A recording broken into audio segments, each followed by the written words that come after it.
Hey, good evening. David here, week 4 journal. We're talking about life stressors this week. So I did the life stressors assessment from the textbook and found out a couple interesting things because I didn't know how it really equated to a point system. So I had a couple stressors: work, family, personal, and social.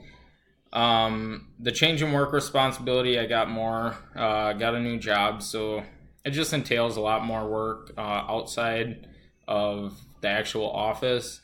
My wife is pregnant, so I don't know if that really was talking about the female or it could be the male, but I added it because it does add stress in the relationship. Not necessarily bad all the time, but there is emotions and stuff that come out with it.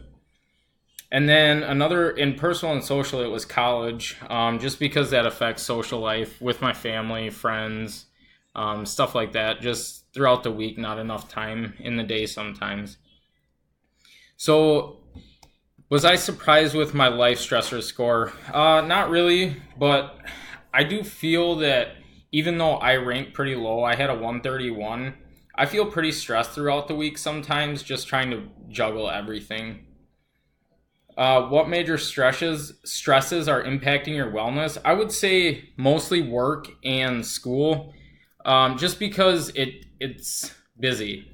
So there's not a lot of time to, hang out with friends sometimes, or there's not enough time to hang out with family at night because I'd rather be hanging out with them than do homework. But it is what it is.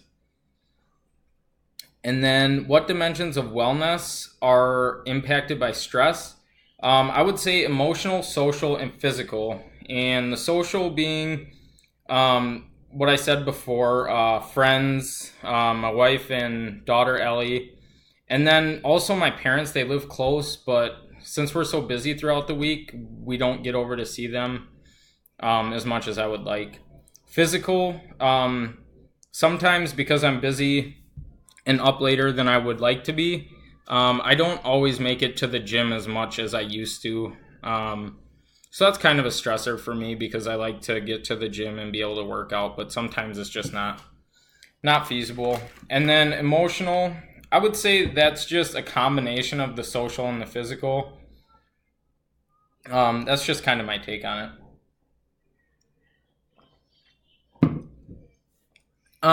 So from chapter 9, there was a couple relaxation techniques, and the one that I tried, and I didn't actually know it was had a word to it, but the visualization.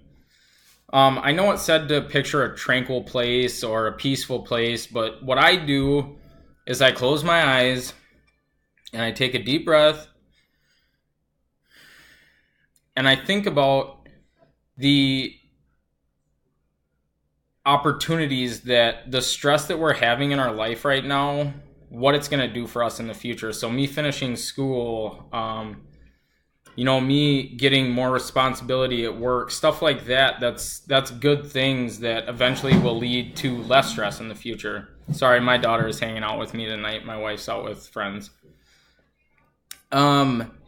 Do I think the relaxation technique is effective? Absolutely, I do. Like I said, it shows me that there is an end to it. There's somewhere that I want to be, and this is helping me get there. Major health risks. I think this could be kind of a never-ending list, but the thing that I wanted to say was that it affects your immune system. So that can, like the book said, it can be from cold to cancer. Your body's immune system is just not as strong as it could be when you're under stress. And I also think that those dimensions of wellness, once your physical wellness and emotional wellness, all that stuff leads to, like physical could be heart disease because you're not exercising enough, stuff like that. And then what two strategies do I use to deal with stress is the visualization, and I use exercise. I go to the gym and I work out my stress. So that's what I would say for this week's journal. All right, thank you. Have a good night.